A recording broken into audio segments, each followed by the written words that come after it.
Akkam jirtu daawwattoota keenya kan hordofaa jirtan kun OBN International guyyaa har'aa keessummaa afeerree jirra. Keessummaan keenya hayyuu diinagdee fi gorsaa ministira muummee Itoophiyaati. Dr. Namarraa jedhamu. Dhimma Rifoormii Itoophiyaa keessatti gaggeeffamaa jiruu fi haala waliigala diinagdee Itoophiyaa irratti waliin mari'annaa hanga xumuraatiin waliin turan afeerraa keenya.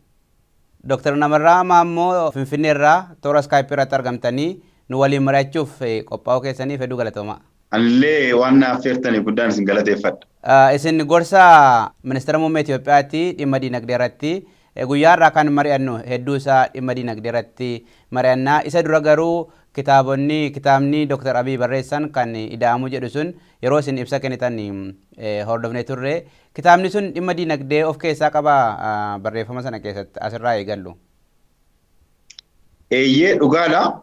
Kitaabni ida'amuu kanaan dura barreeffamee maxxanfame muummicha ministeeraanii kutaa 4 of keessatti qabata. Kutaan inni dura yaadamuma ida'amuu kanatti hiikti isaa maali? Maal jechuudha? Waan jedhuti of keessatti qabatee jira. Kutaan lammaffaa immoo siyaasa Itoophiyaa xiinxala.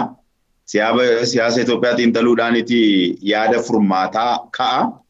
Kutaan sadaffaan immoo waa'ee diinagdee biyya Itoophiyaati. Achi keessatti diinagdeen biyya Itoophiyaa rakkoon inni qabu maali?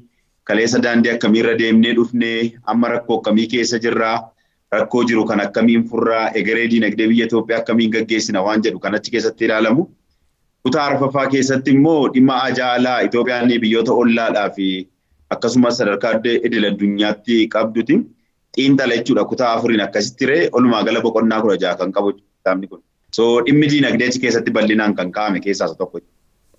Kallattiin diinagdee haaraan achi keessatti kaa'ame wanti haaraan jira kan kanaan dura tureerra. Eeyyee waan haaraadha nama jechisiisu waan baay'eetu jira. Jalqaba kitaaba kana keessatti kutaa diinagdee qofa yoo ilaalle akka sadiinitti waa ilaaluudhaan jalqaba kalee keessumaa sirna diinagdee Itoophiyaan kaleessa keessa turte jechuudha. Bu'aaleen argaman maali? Rakkooleen mudatan immoo maali? Egeree diinagdee Itoophiyaa immoo akkamiin gaggeessina waan jedhu jechuudha. Amma gaafa rakkoo kaleessaa xiinxalu moodelli Itoophiyaan fayyadamaa turte maali? Moodelli sun immoo bu'aa akkamii argamsiise rakkoo akkamiitti fide waan jedhu irraati akka sanaan xiinxaluudhaan jalqaba.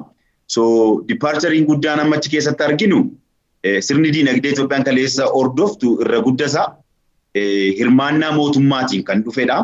Hirmaannaan mootummaa kunis immoo investimentii bu'uuraalee misoomaa yookaan immoo infrastructure warra jennu irratti wanneen goggodhaman kanaan jechaadha. Akka itti mootummaan bu'uuraalee misoomaa kanatti faayinaansii gochaa ture liqii biyya alaarraa akkasumas biyya keessaa walitti qabuudhaan ture. Suni rakkoo hamaa ta'e tokko keessa Itoophiyaa galche afaan Ingiliffaan debt distress jennu yookaan immoo dhiibbaa liqaa jechuudha. Kun amma gaafa ilaalamu roolii mootummaan gabaa keessatti qabaataa ture maali? Mootummaan akkamiin investi gochuu qaba kan jedhu sanati bifa madaallii isaa eeggateen because mootummaan kaleessa gabaa keessa galuudhaan bu'aalee argamsiise qaba. Rakkoon isaa garuu hammaataatti dhufe ijaa ta'eef amma kana booda diinagdee mootummaadhaan durfamurraa diinagdee dameelee dhuunfaadhaan durfamu gaggeessuudhaa qabna jedhee afaan Ingiliffaan from the state-led model of growth to a private-led model of growth kan jedhutti jechuudha. Sababni guddaan achi keessatti kaafame immoo mootummaan irra guddaa waan inni gochaa ture bu'uuraalee misoomaa kana babal'isuu malee oomishaa fi oomishtummaa qonna irratti seektara albuuda irratti industirii keessumaa manufacturingii damee tajaajilaa irratti illee hagas mara oomishtummaa Itoophiyaa kana jajjabeessuudhaaf wanneen hojjetaman gurguddoon turre. Kun immoo akkuma yaadamaattis yoo ta'e muuxannoo biyyoota adda addaa ilaalle oomishaa fi oomishtummaa akkasii irratti ga'ee guddaa kan qabaatu mootummaatu hin taane dameelee dhuunfaadha. Yoo ta'es immoo mootummaadhaa fi dameeleen dhuunfaa walii wajjin ta'u waan hojjetan jechuudha. So inni kun departure isa guddaati yoo akka political economy modeliitti ilaalle. Akka kanaan achi keessattis immoo wantoonni departure qaqqabaatan hin jiru. Sadarkaa macro economiittis sadarkaa akka itti investimentii biyya keessaa gaggeessuuf adeemamuttis seektaroota kaleessa biyya poolisii Itoophiyaa keessatti iddoo hin qabne yookaan immoo active poolisiin hin turreef har'a aktiif poolisii itti baasuudhaan waan akkasitti adeemamaa jiru jira. Sirna diinagdee damadaneessa ta'e jechuudha. Qonnaadhaaf manufacturingii qofatu hin taane albuudaa fi turizimii illee biyyi Itoophiyaa comparative advantage gama sanaan waan qabduuf akka sanatti sirna diinagdee damdaneessaa gaggeessuu qabna jechuudhaan akka kanaan ilaale jechuudha. Kuni departure guddaa yookaan immoo waan haaraachi keessatti mul'atan keessaa warra tokko jechuudha, warra jajjaboo nuti. Itoophiyaan rifoormii diinagdee haaraa baastee jirti kan waggaa 3 kan waggaa 10 jette. Rifoormiin diinagdee yookaan immoo fooyya'insi diinagdee amma bahe kun maalirratti xiyyeeffata? Kan waggaa 3 isa kamii? Kan waggaa 10 immoo maalirratti hundaa'a? Waan sana waggaadhaan akka sana kakkaa'uuni implementationiidhaaf yookaan immoo hojii irra oolchuudhaaf akka tolutti garuu lamaan isaa waan adda babbaasnee ilaallu. Jalqaba qophaa'e homegrown economic reform kan jedhu yaadama biyya keessaa burqeekkee jechuuf keessatti kan qabatee jiru jechuudha. Isadha kan jalqaba ba'e. Inni kun irra guddeenya isaa odensiin isaa development partnersiidhaafidha. Kun investoroota dhuunfaas ta'uu danda'a, biyyoota adda addaas ta'uu danda'a, mootummaalee gamtoomanii biyya Itoophiyaa irratti developmental isteekii qaban kan ilaallatu jechuudha. Achi keessatti wantoota kakkaantu jira, wantoota piilaar ta'anii irra guddaa kan inni xiinxale inni sun waa'ee bulchiinsa maakiroo ikoonomii yookaan immoo ikoonomii gooroo jechuudha. Dinagdee waliigala Itoophiyaa rakkoon inni qabu maali? Akkamiin furuudhaaf deemna waan jedhu achi keessatti kan ka'an keessaa waa'een sharafa biyya alaa yookaan immoo foreign exchange rakkoo Itoophiyaan qabdu akkuma beekamu Itoophiyaan rakkoo hanqina doolaaraatiin baay'ee tokko yeroo dheeraadhaaf rakkataa turte. Rakkoon akka sanatti kuufamee dhufee jira. Sana akkamiin furuudhaa qabna kan jedhu yaadama kaasaa. Waa'ee qaala'insa gatii yookaan immoo infleeshinii biyya kanaa yeroo dheeraadhaaf double digit ta'eetu ture. Isa kana akkamiin furra waan jedhu. Inni guddaan immoo waa'ee hojii dhabdummaa yookaan immoo unemployment ilaalchisee jechuudha. Isa kana irra guddeessaan homegrown keessatti waan guddaan kan ka'e. Achumaanis garuu caaseeffama diinagdee keessattis immoo rakkoolee mudatan kan amma doing business initiative jennu energy sector, financial sector waan akkasii kana the enabling sectors warra jedhamanii yookaan immoo caaseeffama diinagdee tokko keessatti miina adda addaa qabaachuu danda'an irrattis rifoormii daayireekshiniin kan ka'ame. Kan biraan immoo dameelee diinagdee Itoophiyaan kana booda irratti focus gootee hojjechuudhaa qabdu maali kan jedhuti akka sanaan kaa'e jechuudha. Inni homegrown economic reformiin suni akkuma sila jedhe yoo timeline isaa ilaalle waayillan misoomaa Itoophiyaan addunyaa irratti qabdu yookaan immoo developmental partners warra jennu isaanirraati gargaarsa argamuuf isteekii isaan biyya keessatti qabanii wajjin wal simsiisuuf waan guddaa hojjetame jechuudha. Gara biyya keessaatti garuu deebisnee gaafa laallu innummaamti kun iyyuu waan irraa waraabame qaba. Sanada guddaa qophaa'ee jira. Strategic plaanii waggaa 10 jechuudha. Inni kun warramman yaadota sadan of keessatti qabaata jedhu kuni achi keessatti bal'inaan kan ka'anii detailed kan ta'an sadarkaa naannoo irratti sadarkaa gadi bu'ee sadarkaa maayikiroo irratti illee waan ilaalame isatu qophaa'ee jira. Qophaa'as jiran xumuramne jaateef inni achi keessaatidha kan waraabame inni homegrown economic reformiin kunis jecha. Wantichi waanuma tokko garuu implementationiidhaaf akka toluttidha. Timeline'ini haga waggaa 3 haga waggaa 5 haga waggaa 10 maal goona kan jedhu inni guddaan garuu strategic directioniin kan ka'ame ka 10 years strategic plan keessatti jechuudha. Diinagdeen biyya keessaa madde jedhamu yookaan immoo homegrown jedhamu kun saayinsii diinagdeeti alamoo akkamittiin biyya qofaa keessaa madduu danda'a yeroo baay'ee gaaffii kaanidha. Itti dabalee imaammanni diinagdee yookaan immoo tarsiimoon diinagdee waggaa 10 baatti jira. Tarsiimoon diinagdee kun kan kanaan duraa waliin hin deemaa. Fakkeenyaaf kanaan dura biyya sana keessatti diinagdeen biyya sanaa qonnaan durfama jedhamaa ture. Utuu isan xumurin immoo yeroo itti indastiriyaan durfamu jedhamutti darbee ture. Garuu oomishaaf oomishtummaan qonnaa biyya sana keessatti ammayyuu hin daballe. Isa kana akkamittiin ilaala imaamman nama beekun? Dhugaa kan jalqaba kaastirraati waa'een homegrown yaadamni jedhu kuni afaan Oromoodhaan exactly dubbachuu irratti cima. Yookaan immoo yaadama biyya keessaa burqee yaadama biyya keessaa dhalatees jechuu dandeenya. Waan kuni sadarkaa saayinsiitti gadi buusnee ilaaluu keenya miti. garuu siyaasa isas dudduuba jiru ibsuudhaafidha. Waan tokko inni dubbadha asirratti. Yeroo hedduu biyyoonni Afrikaa rakkoo diinagdeen gaafa isaan mudatu amma biyyi Itoophiyaa kuni yeroo dheeraadhaa fi developmental partners irraa dhokfamaa kan ture, IMF World Bank jalaa kan dhokfamaa ture, macroeconomiin biyya kana baay'ee tokkotti rakkoo hamaa keessa ture. Foreign exchange, inflation akkamitti manage goonu, unemploymentiin biyya kanaa jechuudha. Amma erga jijjiiramni biyya keessatti jalqabeeti mootummaa amma aangoorra jiru initiationii mataa isaatii fudhateetiti yaadamuma political economy ida'amuu jedhu jalattiti akka kanaan rakkoo diinagdee biyya keessa jiru akka kanatti furuudhaaf deema. Akka kanatti yoon deemeetis konteekstii biyya keessaa yookaan immoo haala qabatamaa biyya keessaa kan hordofnaa ta'aa ta'eef akka sanatti hin godhadha.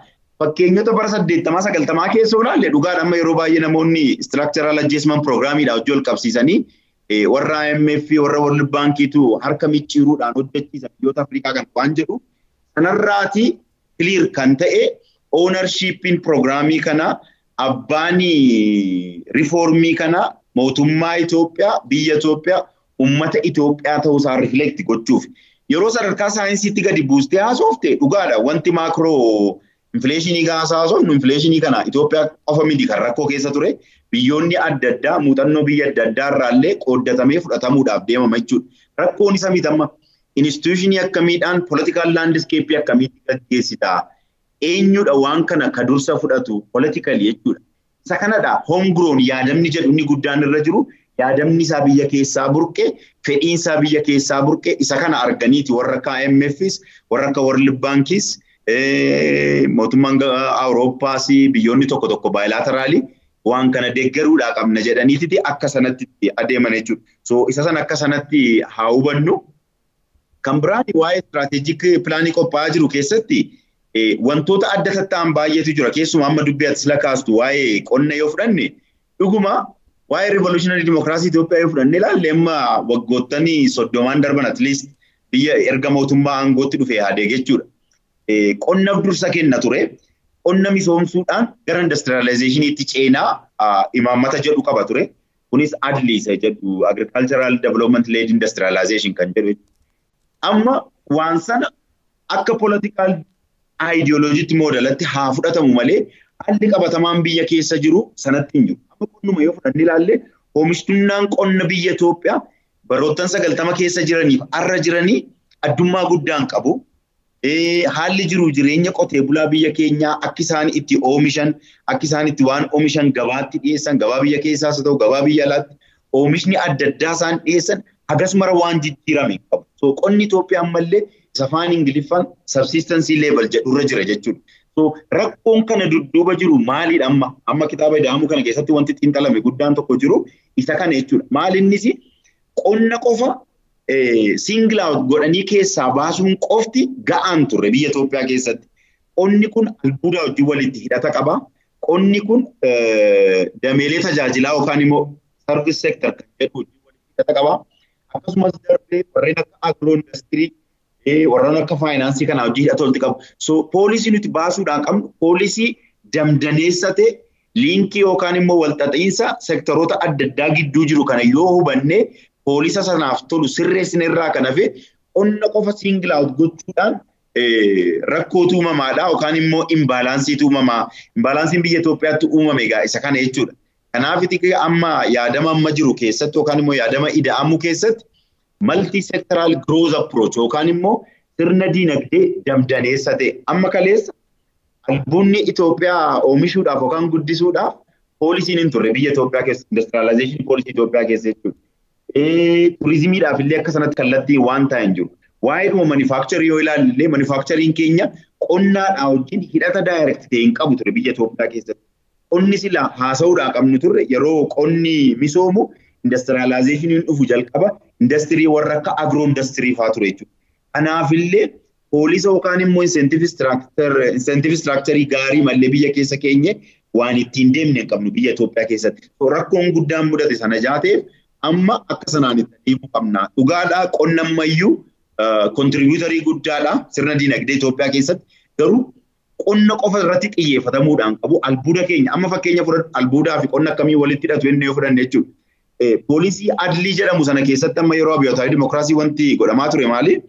Yeroo qonna guddisnu indastiriin keenya sanaa wajjin guddataa deemaa. Fakkeenyi guddaan kee tokko maal amma yeroo qonni keenya guddataa deemu fedhii nuti xaa'oodhaaf qotee bulaan keenya qabu yookaan immoo commercial agriculture keessa gaafa gallu babal'ataati deema.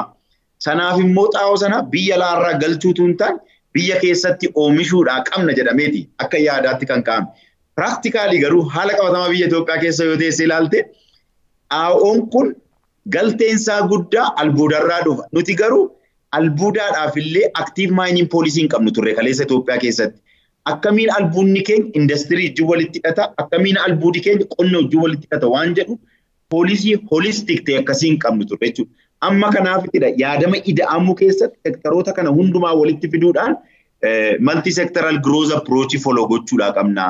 Xaa'oo biyya alaarraa galchinu biyya keessatti oomishuu danda'uudhaa qabna. Sana immoo galteessa biyyuma keessaa albuuda keenya oomishnee guddisuu, oomishnee misoomsuudhaa qabna waan jedhu irraati kan keechuudha. So inni kun baay'ee pointilee gurguddaa achi keessatti kaafaman jechaadha. Isa kanaaf immoo amma misoomuma qonna kanaaf misoomuma agiroodhaafis albuudaafis dameelee adda addaa kana ofirannee ilaalle hudhaa guddaa kan ta'e amma investment climate biyya Itoophiyaatti. Achi keessa amma akka itti liqiin kennamu, liqiin kun eenyuuf kennama, akkamiin kennama waan jedhutti illee rifoormii guddaatu gaggeeffamaa jira jechuudha. Energy sectorii irratti illee akka kanaa, registration irratti akka kanaa yeroo namoonni private sectoriin biyya keessa jiran yeroo gara dinagdee gara biizinasiitti dhufan akkamiin biizinasii keessa seenu, mootummaan maal gargaaruu qaba, dirree dinagdee keessatti maaltu hojjetamuu qaba waan jedhu sirna kaleessaa yoo ilaalle amma damee dhuunfaa kan ari'atu malee damee dhuunfaa ofitti hammatee kan guddisu hin turre amma damee dhuunfaadhaa durfi kennamuu qabna. Kennamuudhaa qaba. Liqi isaaniif dursi kennamuu qaba. Keessumaa immoo warra small and medium scale waan jennu jechaadha. Warra biyya keessaa kakka'an kana jechuudha. Akkuma kanas immoo warreen biyya alaarraa dhufan wajjin hidhata akkamii uumnee adeemuu qabna waan jedhu baay'ee tokkotti holistic bifa ta'eeniti gara misoomaatti adeemuu qabna waan jedhu tokko keessaa qaba.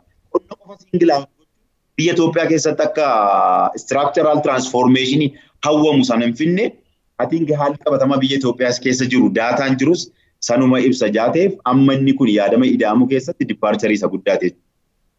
Imaammanni kanaan dura turan qoratamaniiru sirriitti fakkeenyaaf qonna irratti oomishtummaa hin dabalamne waggaa 15 waggaa 20 darban oomishaaf oomishtummaa dabala jedhamee xaa'oon biyya alaatii galaa ture qonnaan bulaan xaa'oo fuudhee itti fayyadamaa oomishtummaan hin dabalu. Ogeessota dubbisnee turre yeroo darbe ogeessota biyya keessaa sadarkaa addunyaatti badhaasa argatanii jiranii isaanis kan isaan kaasanii imaammanni bayyuu hojiirra oolle qonnaan bulaa kanaaf jijjiiramuu dadhabee haalli hidhata gabaas rakkoo qabaa kan jedhudha. Qorannoodhaan itti deemamaa jira moo dhimmi kun rifoormii waan ta'eef itti deemamaa jira? Lakki baay'ee qorannoo jabaadhaan itti deemamaa jira. Dhugaadha akka anis lakkuma jechuuf yaade wanti qonnaa hojii wal qabatee biyya Itoophiyaa kaleessatti leellifamaa ture baay'eensaa politikaadhumaaf malee because akkaatamatti dhufa revolutionary democracy yoo ilaalle social base isaa qonna jaa ta'eef akka sana ta'e malee sadarkaa imaammataatti sadarkaa poolisii adda addaa istiraatiijii adda addaa babbaasuu irratti of ilaalle waraqaadhuma gubbaatti malee baay'eensaa waan lafa bu'ee bu'aa guddaa argamsiise hin qabu sun rakkoo guddaa biyya Itoophiyaa keessatti mudate keessaa isa tokko jechuudha.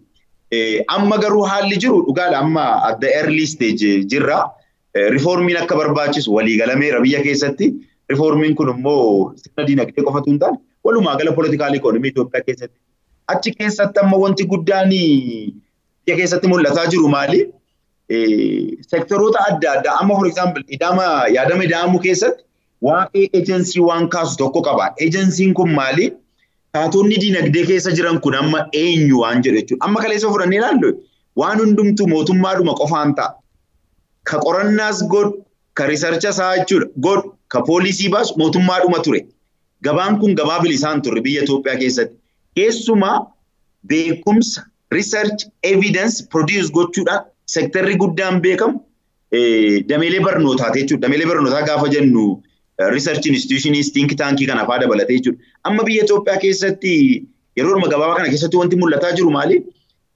Institutionoonni akkasii dhaabbileen barnootaa akkasii qorannoo adda addaa gochuudhaan mootummaadhaa wajjin qaama dhimmisaa laallatu wajjin ka qonna yoo ta'e Ministry of Agriculture wajjin akkasumas jijjiiru institutionoonni Ministry of Agriculture if accountable ta'an sadarkaa naannoo irrattis kaka'umsi kana amma baay'ee tokkotu jira jechuudha biyya Itoophiyaa keessatti. Kana booda yaadamuma ida'amu kana keessatti illee kutaa dinagdee kana keessatti waan ka'e keessaati knowledge based economy ijaaruu danda'uudhaa qabnaadha. Kunis maal jechuudha? Haala qabatamaa biyya keessaa qorannoo irratti hundoofnee gochuudhaa qabna malee cal jedheema political ideology keenya ijaaffiit godheef akka kan revolutionary democracy qonna jechaa ture sanaa utuu hin taane qorannoo irratti evidence irratti wanta murtaa'e wanta bees godhe poolisii imaammata akkasii yookaan immoo tarsiimoo akkasii hordofuudhaa qabna waan jedhu akka kallattiitti kaa'ameetti adeemamaa jira jechuudha. Rifoormiin kunis achi keessatti lubbuu horataa deema malee cal jedhee gararraa marraa rifoormii ijaateef hin ta'u jechuudha. Gara qonnatti yoo dhufne dhugaa dubbachuudhaaf amma rifoormii guddaa biyya keessatti godhame keessaati quba qabdaa keen beeku Agricultural Transformation Agency institution jedhu tokko jire. Maallaqa hedduutu biyya alaarraa gala. Maallaqi kun baay'eensaa research yookaan immoo qorannoo qonnaa irratti godhaniti akka isaan utubaniif biyyoonni garaagaraa maallaqa gargaarsaa godhu jechuudha. Hidhata ATA kanaaf Ministry of Agriculture yookaan immoo walumaa gala mootummaa Itoophiyaa fudhattee ilaalte hidhatuma jabaan qaban turan amma researchiinii kanaan dura bara 2018 qophaa'e tokko barbaachisummaan institutionii kanaa maali ATA kanaa jechuudha Agricultural Transformation Agency kun erga mootummaadhaaf waan qoratan akka galteetti poolisii bakka tolutti hin dhiyeessaniitu hin taane marakkoon mootummaatu fedha isaan qabu ta'e haalli qabatamaa biyya keessa jiru caafamni jiru waan akkasii kana hin jajjabeessu ture. Har'a garuu at least ATN kun rifoormii amma gaggeeffamaa jiru kanaani Ministry of Agriculture yookaan immoo Ministeera qonnaa jala galee achi jalatti walii wajjin akka hojjetamu kan godhamaa ture jechuudha. Ammas keessatti wanti guddaan jiru maali? Poolisii qonnaa nuti hordofnu kana booda institutionoota akkasii kanneen biraas dabalatee jechuudha. Qorannoon achi keessatti godhaman galtee ta'uudhaa qabu poolisiidhaaf. Galtee ta'uudhaa qabu tarsiimoo mootummaan baafatuuf jechuudha. So wanti kun cal jedheema rifoormii qofaaf utuu hin taane akka sanaan itti adeemamaa jira jechuumaaf inni irraa haasee amma kana. Gama biraatiin dhaabbileen mootummaa gurguddaan pirojektoonni mootummaa gurguddaan kan akka daandii xiyyaaraatii fi teeleefaa imaammata amma jiru kanaan liberalize yookaan immoo bilisa gochuudhaan abbootii qabeenyaatti dabarsanii bifa sheeriitiinis haa ta'u dabarsuun kan jedhu jira achi keessatti. Eenyu kan bituu danda'u yeroo baay'ee uummata keenya irraa kan ka'u uummanni keenya qabeenyaan qabu akkuma beekamu kan bituu danda'u nama kan biraadha yookaan immoo biyya biraarraa dhufu waan ta'eef carraan uummataa akkam ta'uu danda'a. Seerri bulchiisa isaa immoo akkamittiin ittiin bulama namni biyya alaatti dhufus yoo jiraate seerri isaa qophaa'eeraa kan jedhutu ka'a. Inni kun akkamitti ilaalama? Yaala waanuma tarsiimoo amma keewwatame keessaati wanta amma privatizationiidhaa fi liberalizationii kana yaadonni kun lamaanii garaagara waliiti. Yaadamni amma ida'amuu keessatti kaa'amee jiru gabaa diinagdee banaa ta'e hordofuudhaa qabna yaadama jedhu of keessaa qaba. Sektoroota tokko tokko irratti open gochuudhaan suuta jechuudha. Biyya keessaas biyya alaadhaas dameelee dhuunfaa hirmaachisuudhaa qabna. Sektoroota dameeleen dhuunfaa keessatti hin hirmaanne tokko tokkotu jijjiiru jechaadha. Isaan kana goonaadha. Yeroo kana goonu kanuma wajjin wal qabatee immoo waan dhufutu jira. Mootummaan humna isaadhaa ol qabeenya qabu tokkotu qaba yookaan immoo state owned enterprise akka isaa jijjiirutu jira. Qabeenya kanallee bifa baay'ee of eeggannoo guddaa godhameen gara dameelee dhuunfaatti transfer gochuu yaadonni jedhan kun fakkaatu jiru jechuudha. Mootummaan wanta eenyutu bitataa harka eenyu gala waan jedhu kuni wanti distributional consequence of the privatization hama akka inni ta'e globally waanuma beekamaadha waan kun. Biyya keessatti garuu rakkoolee the wrong doings of yesterday rakkoolee kaleessa hojjetamaa turantu jira biyya kana keessatti. Muuxannoon biyyi Itoophiyaa qabdu muuxannoo hamaa ture yeroo privatizationiin godhamu eenyu bitataa harka eenyu gala waan akkasii jedhu waan hedduutu jijjira biyya keessatti waan babbadanii hedduutus jiru iftoominaa hin qabanii transparency hin jiru. Uummataa fi baay'ee tokkotti ifan turre jechuudha. Amma garuu rakkoolee akkasii kana tilmaama keessa galchuudhaan akkamiin itti adeemamuu qaba. Akkamiin gurgurraa. Yeroo gurgurru immoo bu'aansaa yeroo gabaabaa keessatti yeroo dheeraa keessatti maali waan jedhu xiinxallee guddaadha kan godhamaa ture because privatization kana erga muummichi ministeeraa aangootti dhufanii kaasanii yaadama dubbatamaa ture. Waggaa lama ta'uu fedha amma kana hundumaa hojiilee adda addaatu hojjetamaa jira. Gama birookiraasii mootummaa ga'umsa itti horachiisuudhaan poolisii waan kana reguleet godhu itti tolchuu yeroo gurguramus immoo gabaa akkamii irratti gurgurra waan jedhu financial marketii keessatti wantoota sirrachuudhaan qaqqabanii akkas akkasiitu jijjiira jechuudha. Asirratti dhugaa masayyoon honestly dubbadhe isa jalqaba gurguramu kana amma telekoomii kana yoo fudhanne inni guddaan mootummaan akka kaayyoottis keessaa qabu opereetaroota lama galchuudha amma. Opereetaroota kana yoo fudhanne gabaadhuma yooma haaluma jiru teenyetti hin tallee ilaalle waan biyya keessaa private sectoriin humna qabu natti hin fakkaatu. Yaadamni telekoom sektarii kana dafaniis immoo jijjiiruudhaaf prioritize godhame keessaa tokko gurguramuu isaa qofa miti. Maallaqa irraa argamu yookaan immoo harka eenyuu dhaqee gale isa jedhu miti. Objektiiviin kan biraa nu qabnu. Diinagdeen Itoophiyaa kun diinagdee baay'ee dudduubattafaati. Modern gara digitalizationitti waan dhufe mini. Biyyuma Keeniyaadhaaf as yoo kompiri gootemma financial marketing keenya primitivelyidha wantoonni baay'een kan godhamu. Bank to bank transactioning godhamu. Kastamariin baankiidhaan hojii waan inni godhu kun hundumtuyyuu baay'ee tokkotti dudduubattafaadha. Digitalized hin taane jechuudha. So amma kaayyoon guddaatti keessa jiru maali?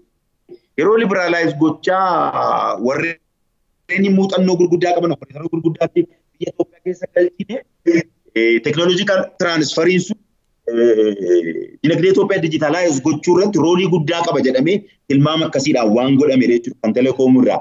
Kan Itoophiyaan Airlines inni boodarra dhufa jaatee fi rakkoolee ammatti jajjattuufaa of keessaa waan qaqqabuu fi qorannoon itti godhamaa telekoomii kana irrattis muuxannoon fudhatamu maal jecha hadada waan godhamaa deemu jechuudha.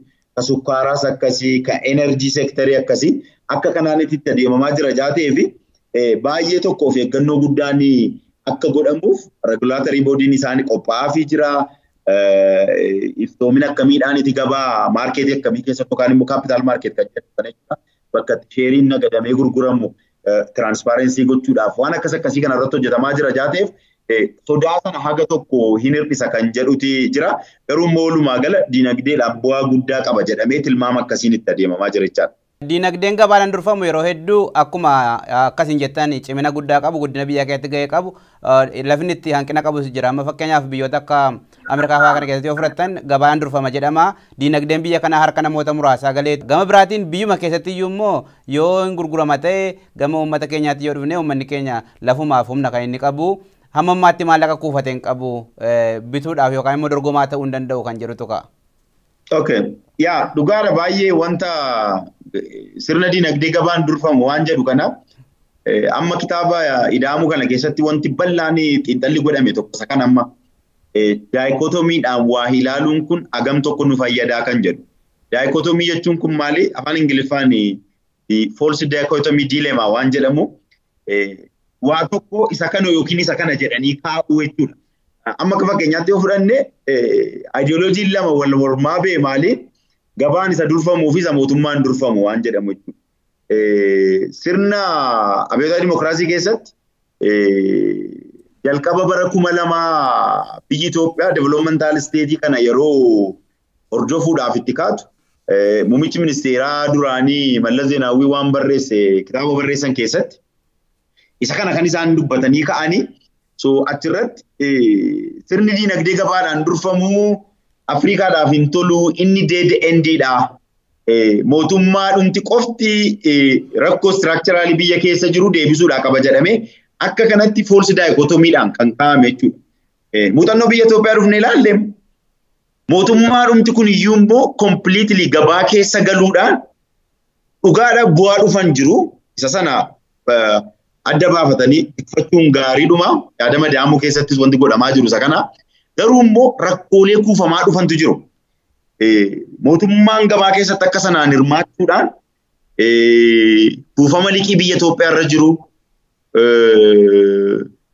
hanqina doolaaraa biyya Itoophiyaa irra jiru kana fudhannee ilaalle waa'ee qaala'insa gatii yookaan immoo inflationary pressure kana fudhannee ilaalle waa'ee hojii dhabdummaa yookaan immoo unemployment kana ilaallee fudhannee rakkoon inni guddaa akka itti mootummaan gabaa keessatti in a single player way of like growth approach akka sanaan itti adeemamaa ture jechuudha. Inni sunis akka faayidaa hin qabne biyya Itoophiyaa keessatti qabatamaan argineerra.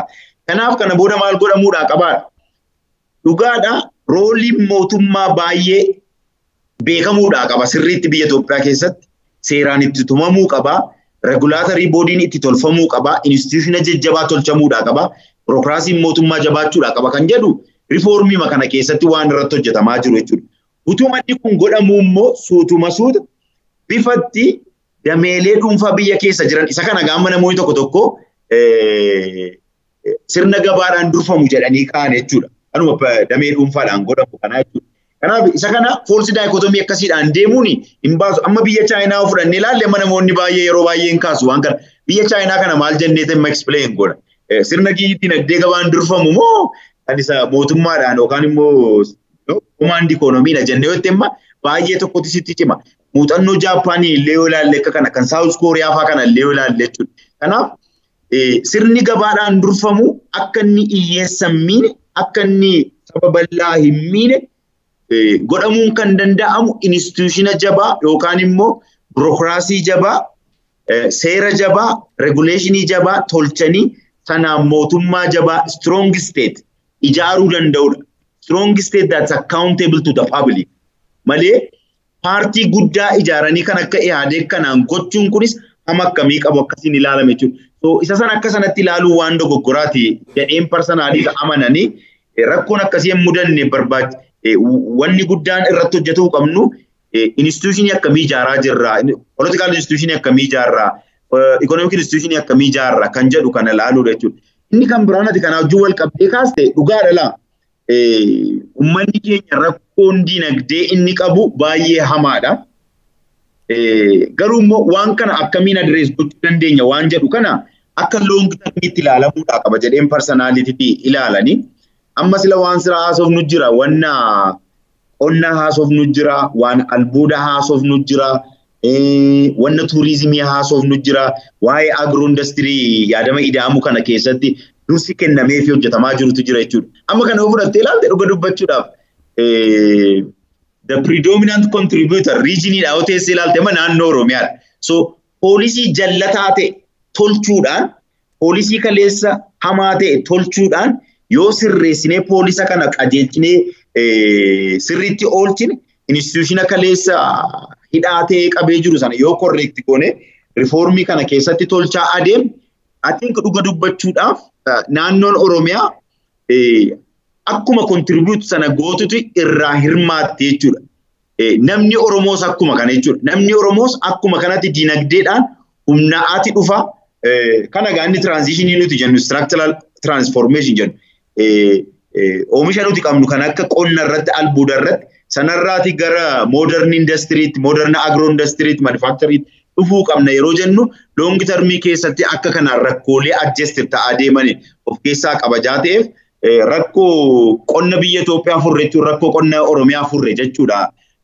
Yoo shira kaleessa hojjetamaa ture hambisnee qulqullummaadhaan itti adeemne jechuudha. So akka sanatti ilaaluun rakkoo kaleessa hojjetame in the long term correct godha. Group inequality turreellee akka sana correct gochuudhaaf deemama waan ta'eef akka sanatti turraan hubatame gaariidha kan jedhuun yaadama qaban. Itoophiyaan biyyoota darban kana biyyootaa fi dhaabbilee gargaarsaa garaagaraarraa maallaqa guddaa argattee jirti bifa liqaatii fi bifa gargaarsaatiin. Maallaqi kun immoo kan kanaan dura kennameen beeknedha. Keessumatti warra akka maallaqa addunyaa yookaan IMF fi baankiin addunyaa gaafa maallaqa liqeessan haal duree garaagaraatiin nama liqeessu imaammata isaanii biyyoota sana keessatti dhiibbaa geessisu kan jedhu jira. Itoophiyaan akkamitti liqeeffatte maallaqa sana yookaan immoo gargaarsa akkamii argatte? Waan kana konteekstiidhaan kaa'uu barbaada. Sirna diinagdee kaleessa hordofaa ture keessumaa kan mootummaadhaan durfamu kana. Mootummaan investimentii guddaatittidha kan inni bu'uuraalee misoomaa yookaan infraastiraakcharii irratti gochaa ture. Bu'uuraalee misoomaa goggodhan suni gaggaariidhuma waan gaarii tolfame. Sirna amma rifoormii amma jiru keessattis waan sana akkamiiniti meeshaaleen gochuu dandeenya akkamiin babal'isnetti adeemuudhaa qabna waan jedhu keessaa qaba. Garuu achirratti waan jijjiiramuu qabu tokkotu jira rakkoo biyya Itoophiyaa mudate jechuudha. Waa'ee liqa biyya Itoophiyaa irra jiru. Kaleessa mootummaan yaadagima jedheen fayyadama. waggoottan 15 darban keessa moodelii nuti hordofaa turre sun liqa guddaa liqa commercial loan jedhamu yookaan immoo commercial liqii kana alarraati liqeeffataa ture jechuudha. Baay'een isaa interest rate isaa baay'ee guddaadha. Yeroo gabaabaa keessatti kaffalamuudhaa qaba. Kana immoo doolaaraan kaffaltaa jechuudha. Amma sun Itoophiyaa irratti dhiibbaa fide because gabaan ekspoortii Itoophiyaa baay'ee tokkotti dadhabaa dhufe kanuma sila qonnaa haasofne jechuudha. Oomishtummaan qonnaa gadi bu'aadhaa wanti fooyya'insi hin jiru kan jennu sun gabaa addunyaa irratti hagam tokko perform gochaa jirra kan jedhu sanarraati ilaalla jechuudha. Amma yoo fudhannee ilaalle export marketing Itoophiyaa baay'ee tokko gadi bu'aa dhufe waggoottan 10 darbanii kana keessa jechuudha. Maal jechuudha biyyi Itoophiyaa doolaara argataa hin jirtu doolaara kana immoo yeroo gabaabaa keessatti argatte reetii liqa sanarraas akka sanaan gochaa hin jirtu jechuudha. Amma waan addaatti dhufamee jira. Kana booda liqii nuti fudhachuudhaa qabnu liqii highly concessional ta'uudhaa qaba. Concessionaliin kun immoo gargaarsaa fi liqii gudduu waan jiru jechuudha. Kanaaf jedha amma muummichi ministeeraa Dinagdee akkuma haadharraa liqeeffachuu wayiiti yeroo jedhamu namoonni baay'een akka biraadhaan irraa hubatan. Yeroo haadharraa akka liqeeffachuuti jedhan maal jechuu barbaadameeti wanti kun highly concessional iddoo zero interest rate yoo ta'e immoo baay'ee interest rate xiqqoodhaanidha kan kaffalamu. Isas immoo yeroo gabaabaa keessatti miti kan kaffalamu liqiin kun yeroo dheeraa keessattidha kan kaffalamu. Maal jechuudha? Birriin dhufu kun maallaqi dhufu kun rakkoolee silaa haasaa turre jechuudha. Waa'ee oomishtummaa qonnaa, waa'ee rifoormii sektoroota adda addaa irratti godhamaa jiranii kana utubuudhaaf faayinaansi gochuudhaaf irra oolama jechuudha. Inni kun immoo bu'aa oomishtummaa argamsiisuudhaaf bu'aa oomisha biyya Itoophiyaa guddisuu argamsiisuudhaaf yeroo fudhata waan ta'eef sana keessatti debt distress Itoophiyaa irratti hin dhufu jechuudha karaa sana. Kana akka kanatti hubachuu danda'uudha qabna. Wanni guddaan immoo baay'ee namatti tolu maali? Rifoormii biyya Itoophiyaa keessatti gaggeeffamaa jiru kana rifoormiin kun rifoormii diinagdee qofa osoo hin taane walumaa gala political economy reform biyya Itoophiyaatti gaggeeffamaa jiru kan biyyoonni adda addaa jaallachuudhaan mootummaan ammatti sila maqaa dhooftu warra akka IMF warra akka World Bank illee akka kanaan dura hin barsiifatamne biyya Itoophiyaadhaaf gargaarsa guddaa kennaa jiru. Waa sila immoo irraa dubbanne wanti kun Itoophiyaadhaan jalqabame Itoophiyaadhumaan gaggeeffama. Wanti IMF'n harka qabu World Bank'n harka qabu harka micciiru hin jiru kun because rifoormiin kun rifoormii biyya keessaa burqeedha. Ka siyaasaas yoo fudhanne ka diinagdees yoo fudhanne walumatti hidhatee waan jiruufi rifoormiin kun biyya keessaa jalqabe waan ta'eef akka sanatti itti gammadaniitidha maallaqa gurguddaa akkasii kennan jechuudha. Amma warruma lamaan kan IMF World Bankii fudhanne gara biiliyoona 6 kan isaan waadaa galanii biyyoonni Awurooppaa bilateraalis biyyoonni adda addaa biyyoonni Arabaa Eeshiyaa irraas akka kana walitti guuramaa jira jechuudha. Gara biiliyoona 10tti kan tilmaamuudha in argatama jedhamee akka sanatti waadaan galamee funaanamaa jiru jechuudha. So liqii sana akka sanatti hubachuudhaa qabna. Liqiidha gaafa jedhamu liqii koomershaalii tun taane concessional loanidha. Achuma keessas immoo gargaarsa of keessaa qaba. Developmental assistance gargaarsa misoomaa. Wal keessa jira wanti kun jechuudha jedheen akkasitti irraasa. Maallaqni argamu kun damee kamirra oola fakkeenyaaf biyyi tokko guddate kan jedhamu jireenya lammiilee hundumaatti yoo bu'eedha. Lammiilee hundumtiyyuu yoo irraa fayyadamuu danda'anidha waan ta'eef maallaqni kun maalirra oola jireenya lammiilee haala kamiin jijjiiruu danda'a? Yaa amma rakkoo guddaa yoo fudhatte fakkeenya sii kaasalaa waan kana akkamiin ta'a waan jedhu wanti kun rifoormiin biyya Itoophiyaa keessatti gaggeeffamaa jiru rifoormii damedaneessa waan ta'edha. Damee danuu irratti rifoormii babal'aatu gaggeeffamaa jira. Suutuma suuta jechuudha wanti irratti ariifatame overnight godhamu hin jiru baay'eensa akka sana jechuudha. Garuu immoo achi keessaa priority godhatee mootummaan kakka'aatu jira.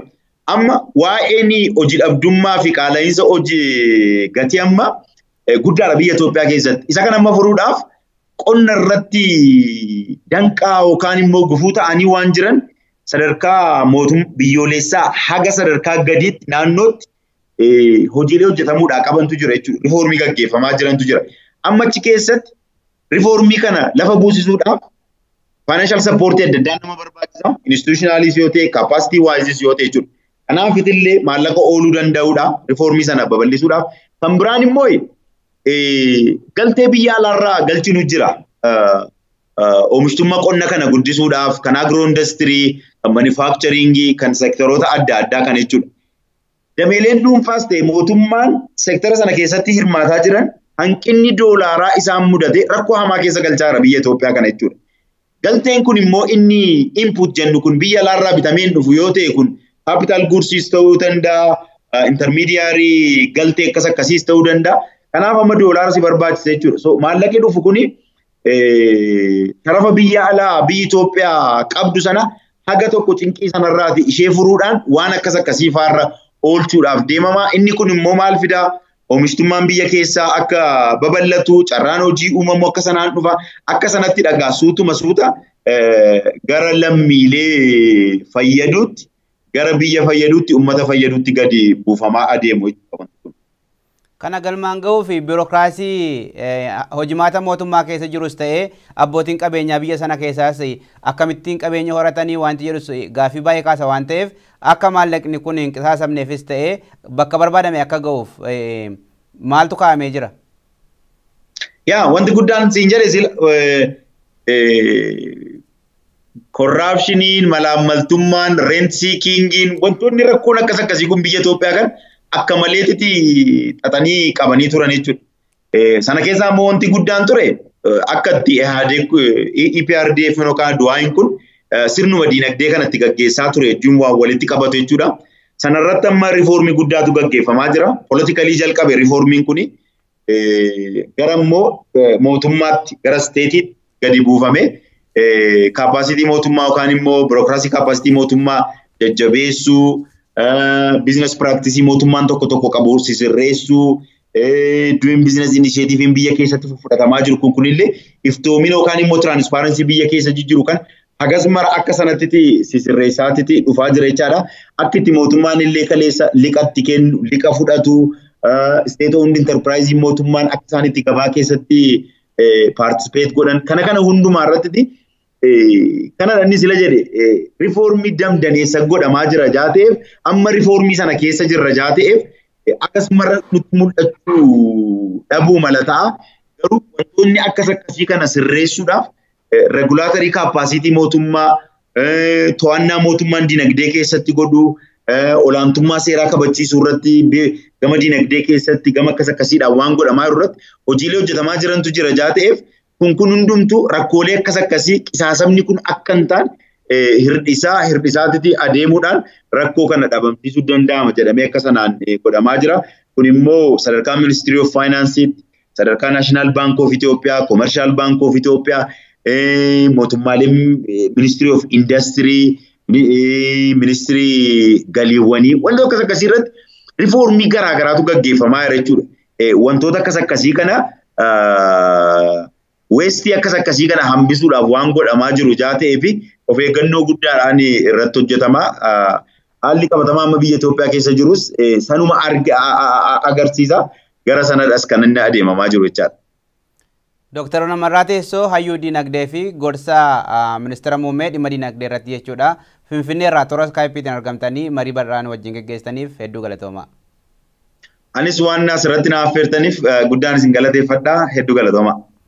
Egaa daawwattoota keenya gaaffiif deebiin dhimma diinagdee Itoophiyaa irratti xiyyeeffachuun Dr. Namarraa Maammoo waliin gaggeessaa turre. Kanuma qophii OBN International kabraa waliin hanga walitti deebinutti nagaatti.